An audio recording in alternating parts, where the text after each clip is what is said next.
I will take you on a journey into celebration with sometimes a lot of tears and joy. Welcome to the Festival of the Dead 1999.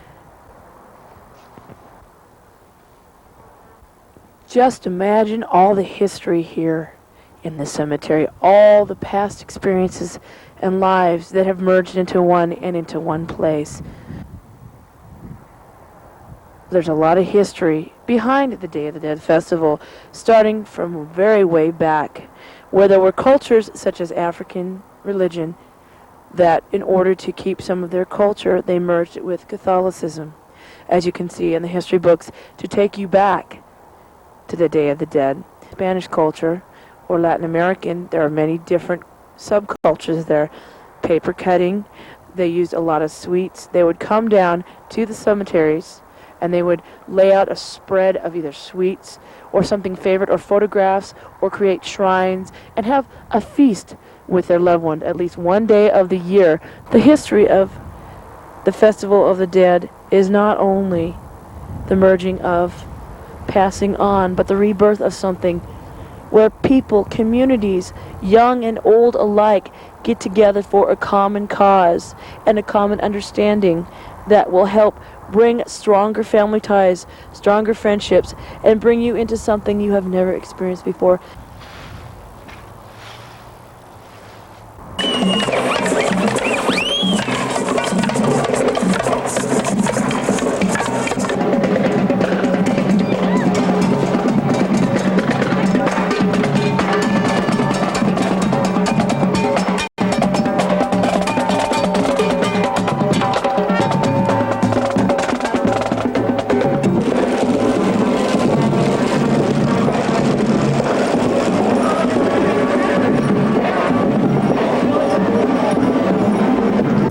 Missoula's Festival of the Dead started 7 years ago, and it was based on the Mexican Day of the Dead, the concept of celebrating and remembering people who've passed on, and Missoula's festival takes place every year at the same time as the Mexican festival, and we're here to celebrate, remember, and honor deceased loved ones, and doing it in an artistic way, trying to find artistic methods to remember people that we've lost and cared about. And every year it gets a little bigger and a little more community support, but it really does stem from the Latin festival, which has been going on for several centuries now.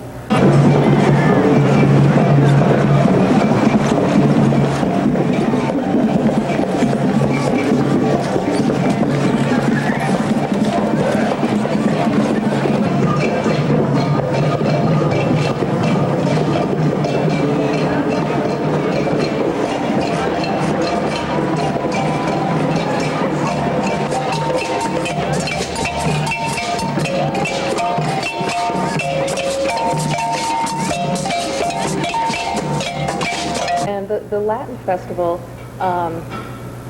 actually, I think is seeing sort of an increasing popularity and awareness. You're seeing a lot more people in the U.S., other parts of the world, who are learning more and more about the Latin American Mexican Day of the Dead, and so you're seeing a lot more celebrations happening at that time of the year around the world. Certainly it's a holiday that celebrates the interconnectedness between life and death, celebrating life and, like Mike said, honoring those who've passed away. So in Mexico, it's a very festive time. Night-long vigils are held. Lots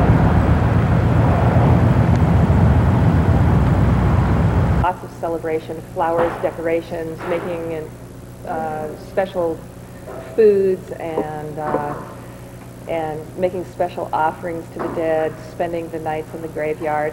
And here in Missoula, we've tried to do some similar things. but we also describe our festival here as a multicultural celebration of life, death, and the arts.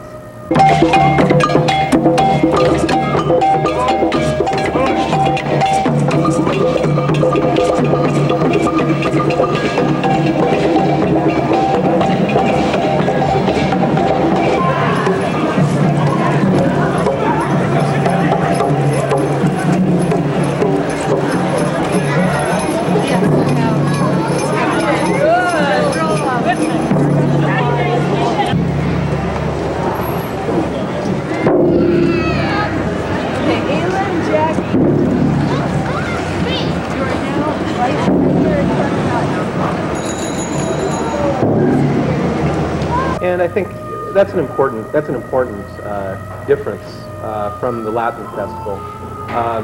Even though we are very much influenced by the Latin festival, it's really important to understand that due to the nature of American culture and the diversity in various ethnicities and religious beliefs and philosophies within our culture, it's important. One of the important guidelines behind the festival is that we try to address issues of death and dying in methods that are open to anyone, through any way they see fit.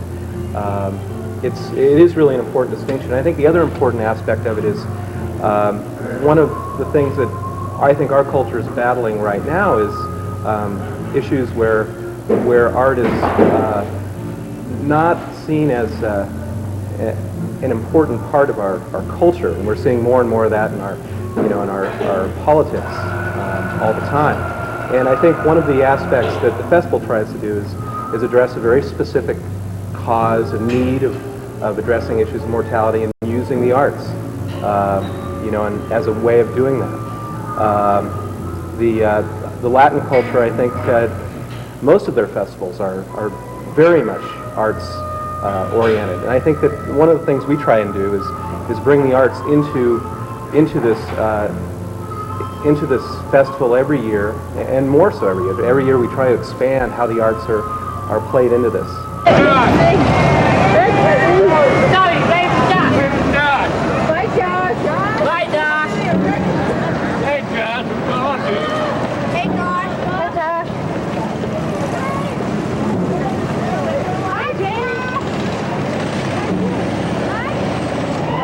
One of our primary focuses also has been to provide an arena, to provide opportunities for people in our community and in the surrounding area to participate in thinking about and expressing themselves in regard to issues of death and dying, issues of life and death. And there just aren't that many opportunities that exist right now for people to really confront some of those issues in such a direct way. So although we have a very heavy emphasis in regard to the arts community, and we're inviting artists to do all this wonderful creative expression and to come down, especially for the parade, the nighttime procession that we have, but also we try to provide some educational opportunities and some workshops and presentations that also allow people to really examine aspects of their own mortality and to really take a harder look at how we view death and dying in our culture and in our society.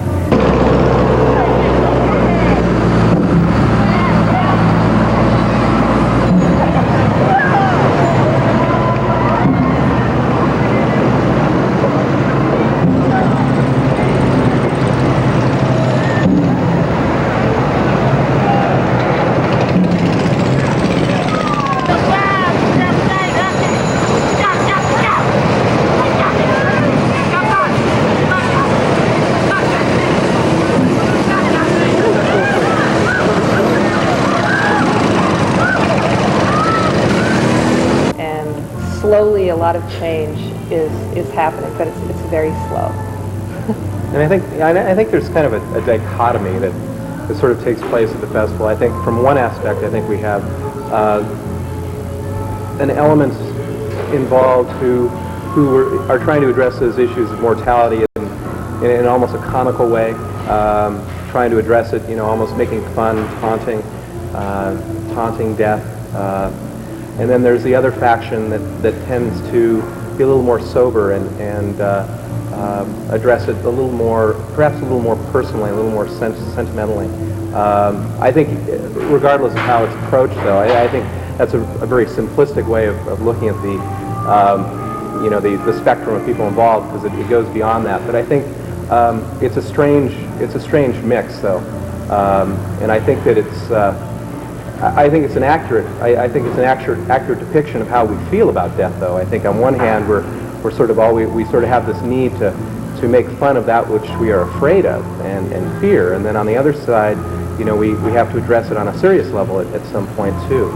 And I think it's a strange occurrence to see these two emotions sort of gel together in an event.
Variety, the type of distinctions and variety that Mike is talking about can also be seen in the events that are held every year.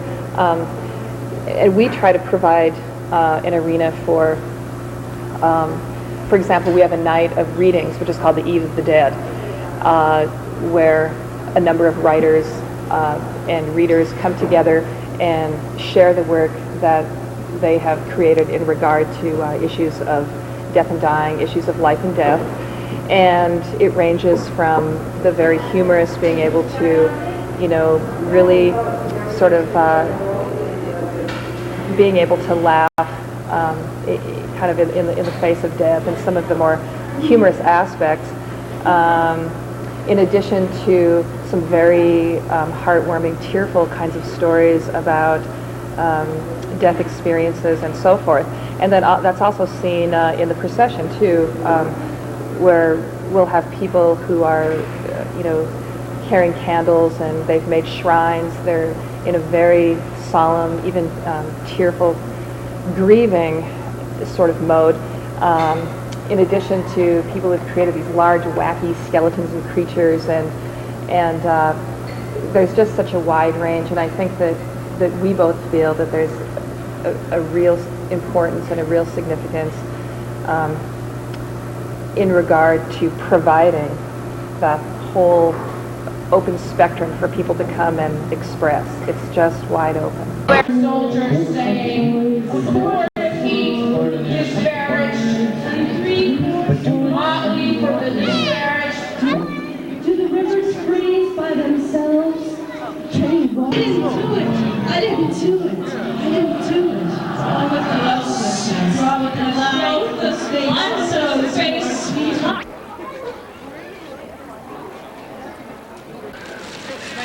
Our fear does not consume. We take it and make it our own. We take the fire within us. We take it. The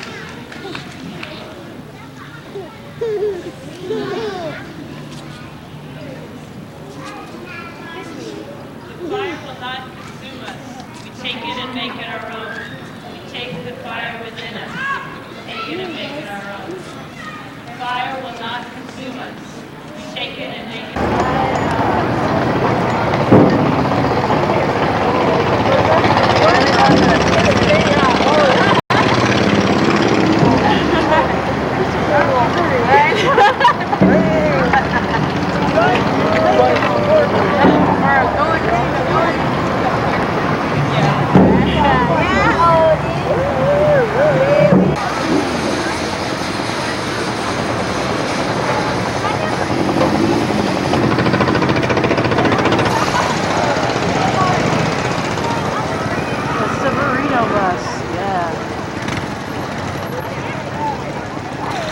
Well, I think it's appropriate that at the moment we're sitting in front of these pieces by Holly Andrus, which was a series that was done in honor of her mother, who passed away.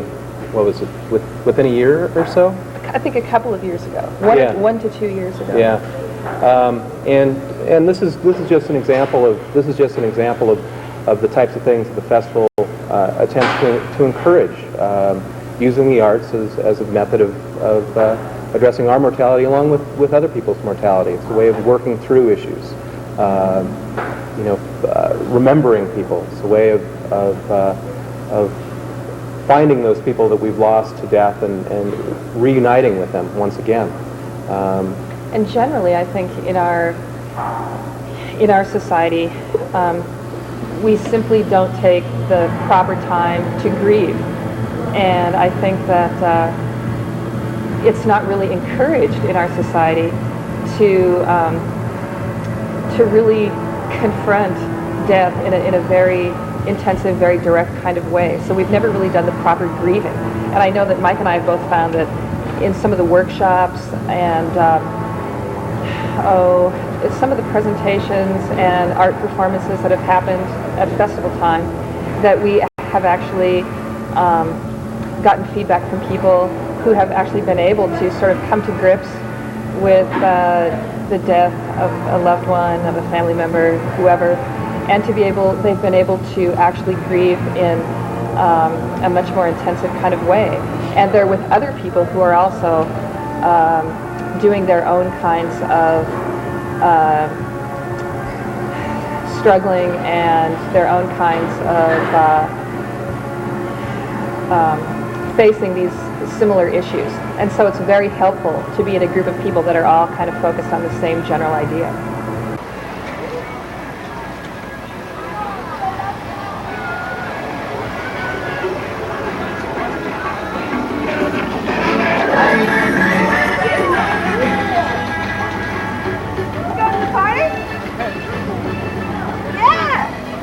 Who was covering some of the events associated with the festival, and during the events of the festival, his father had passed away, and I ran into him directly after the procession, and he told me that his father passed away, and and that his family really wanted him to, essentially leave and go to, I think it was Kansas, is where his father was at, and he said, no, I need to actually stay here. I need to be a part of this procession. I need to work through it. And I think that's, I think that's the proper attitude. I think that's, I'm not saying that he shouldn't maybe have gone to Kansas, but I think that he felt that there was a deeper need that he needed to do for his father. And somehow this Missoula Festival sort of fit what he needed, and that's really all we're trying to do is allow people to find the things that they need, and we're not offering any advice. We're just offering a venue that will help people discover for themselves methods that they can grieve and remember and cherish the memories of people that they've lost.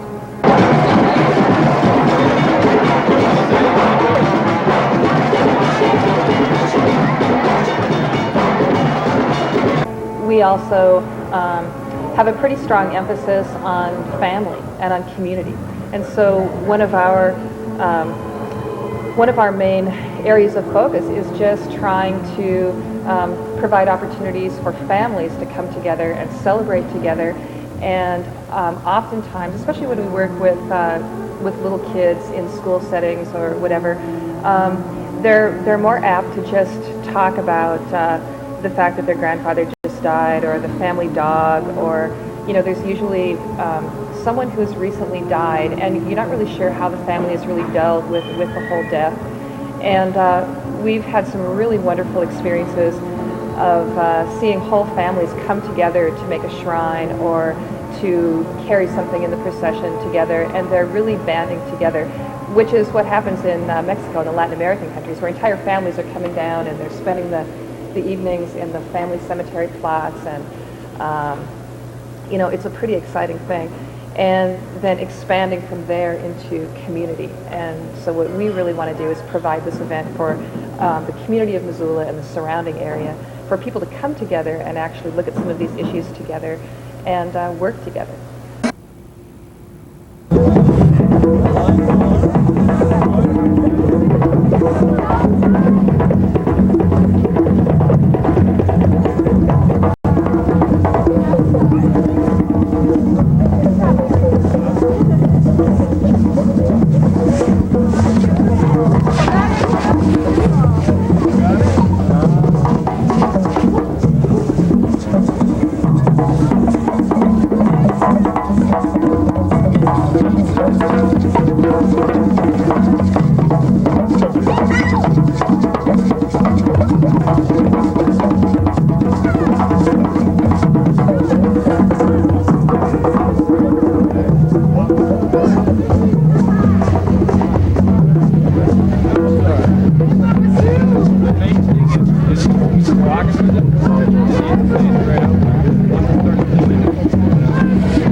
We've been very excited. Each year, that whole sense of community seems to increase and become a bit stronger.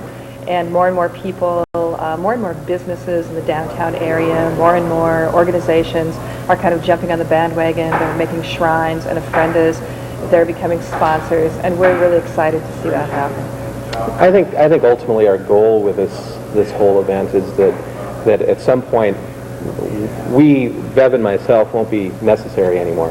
That somehow this event will just like in Mexico, that somehow this event will just happen. You know, the community will, every year people will see, you know, as we get closer to November, that it's time for the Festival of the Dead, and they'll just do it on their own, and we won't really be around, and hopefully that'll be a legacy that's left behind. We'll see. And also that people will become more comfortable embracing death and being able to understand, you know, and be more accepting of that transition that happens between life and death. And another thing that we really want to emphasize with the Festival of the Dead is that that any expression, any person with any belief or idea or expression is totally welcomed. We want everyone to come and participate, and we really love it when people want to share their ideas and share their stories, because that's what it's all about. Yeah, and I would say that every year we're always looking for something new, something different, some new creative aspect to incorporate into the festival, and that's, you know, and that's what it's all about. You know, finding new and exciting ways to address our mortality.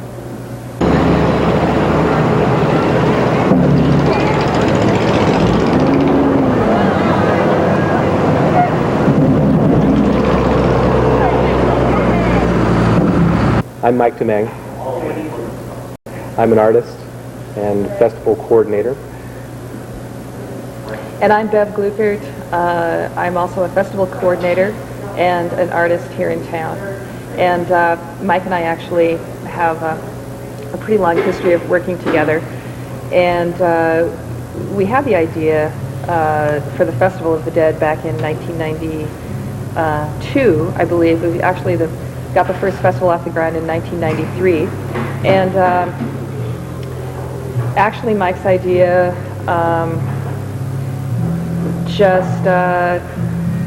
You know, looking at this holiday in Mexico and the Latin American countries, and wondering, you know, why can't we do a similar festival here? So we started working on it, and it's grown by leaps and bounds. And you know, we're excited to see the future of the festival, and just doing what we can do to ensure that it continues to grow. What's this year? For the festival, what year is it? The The seventh year. Yeah, we just finished our seventh festival. Was no specific theme. Every year the festival changes in some regard, but you know, the basic issues every year are the same.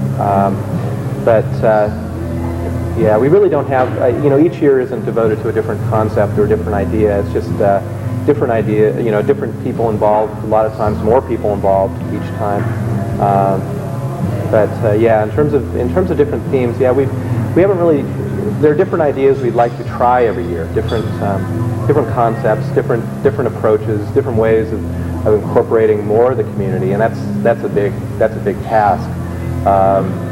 Considering that when it started, it was pretty much isolated to a lot of university involvement, and subsequently the festival has grown to now we have business involvement, we have family involvement, various churches are involved now from various denominations, you know, and it has grown from something pretty small to something very large. In fact, you know, other communities around the state are starting to do their own little version, you know, of the Latin festival and Missoula's festival, and so that's encouraging, and hopefully that will continue. You know, we'll start seeing more and more communities starting to address this issue. Procession, first of all, which is sort of the core event of our festival. And it's popular because people really like a nighttime parade. And it's the only nighttime parade in Missoula. And it's a little iffy because it's in the beginning of November and we never know what the weather's going to be like. We've always kind of lucked out, and that's been great. But there's something really wonderful about just that chilly nighttime air and everybody coming out with candles and all these costumes and everybody expressing in a different way. And so we're really pleased about how the procession has grown, and we'll continue to pretty much focus on the procession as being the primary event of the festival. And then I was going to talk about the fact that Mike and I both have a pretty lengthy history of working with and partnering with persons with disabilities. And I also work for VSA Montana, who is also our co-sponsor. And through VSA, we work with a multitude of groups and individuals with disabilities, people with brain injuries and people with physical disabilities. We work with children in special education programs, and we have quite a focus on really trying to encourage involvement and participation from people with disabilities. And that's kind of been one of the highlights for me personally in these last 7 years, is working with a lot of those folks.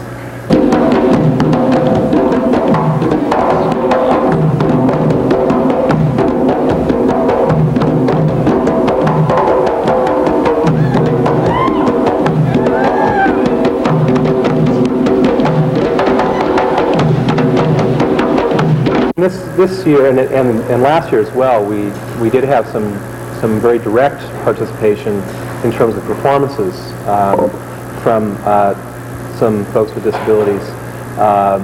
This year in particular, there was a theater performance, and I think it was particularly poignant from the standpoint of one of the cast members actually passed away just prior to the performance, probably within a couple weeks, Brad Cornelius. And so the remaining cast members, you know, did essentially their performance in honor of Brad, and so I think that I think that for those actors involved, I think that it was, you know, an especially important performance. And I think that it became really apparent, of what the nature of this event is and why this event goes on.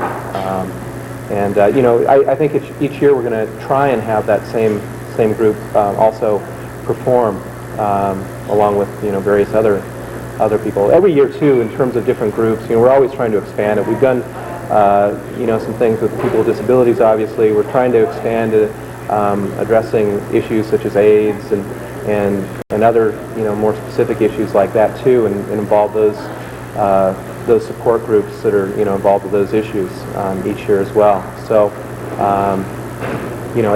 it's always growing. There's always something new that happens in our culture and our society that somehow we have to address in the festival as well.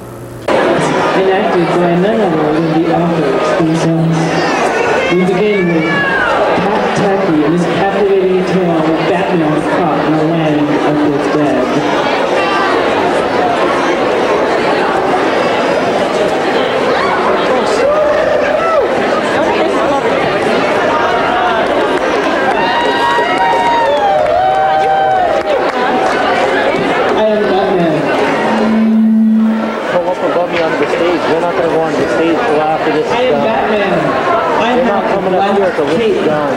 I fly over vampires and haunted houses. There's a cat meowing in the land of the dead. Frankenstein is growling and Robin is punching him. Skeletons grin, but they can't talk. The werewolf sneaks up and tries to claw me. A witch cackles. The devil pokes with his pitchfork and blows fire. A spider crawls through the building. Batman flies with the bat rope, catching animals. Thank you, Batman. Take a bow, Pat. And now we have Marianne Randolph floating like a flutterbird.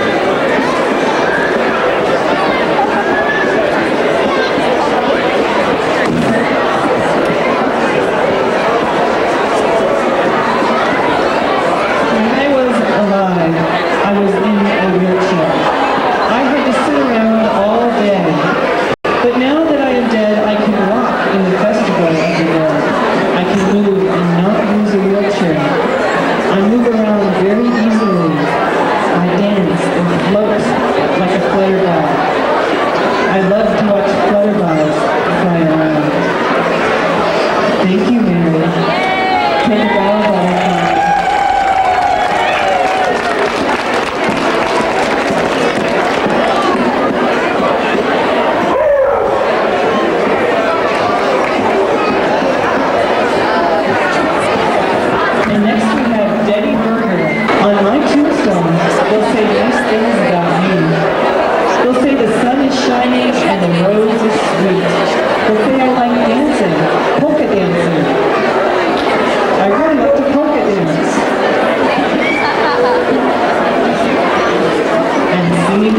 butterfly.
Take a bow.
When I die, I simply want to rest, worry-free of every care.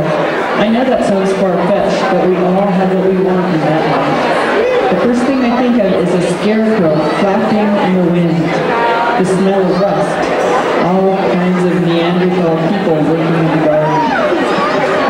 Have you ever tasted rust? It has an original taste, believe me. When I touch this ghost of a scarecrow, it is unreal. He paws at me as if to say, hands off.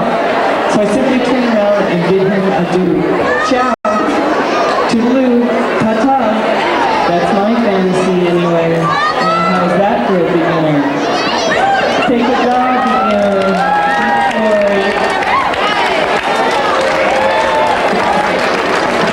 And finally, I'd like to read Brad Cornelius' poem on John Denver.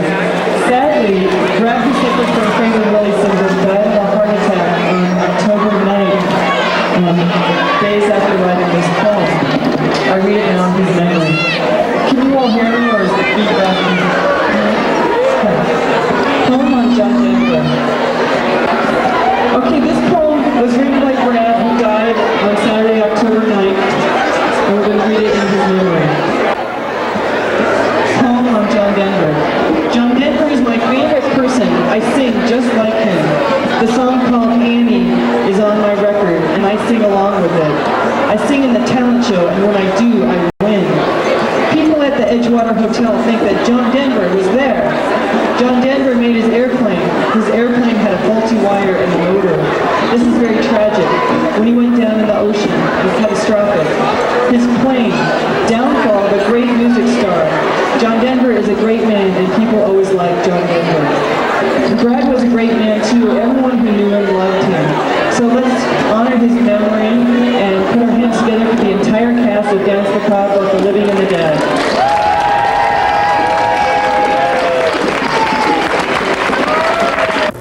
We're also very fortunate here in Missoula to have the Missoula Demonstration Project located here, which is a temporary research project. They've been gathering data for a number of years in regard to the quality of life's end. So just taking a look at the quality of the end of a person's life and how it is for people dying in the Missoula area. And they've got some incredible information and have been receiving a lot of grants and doing some amazing work in the field. So it's been nice to do some projects in partnership with Missoula Demonstration Project, and just to have them here to help us with information and to collaborate together on some events. Although the roots and the origins of Missoula's Festival of the Dead are founded in the ideas of the Mexican and Latin American Day of the Dead, we really want to encourage all participants to draw on their own family and historical traditions and beliefs, and to develop their own ideas in regard to issues of death and dying and self-expression. We just really want to encourage people to learn more about some of the death rituals and celebrations that happen around the world in nearly every culture, and they are very, very different from one another. There are all kinds of celebrations around the globe.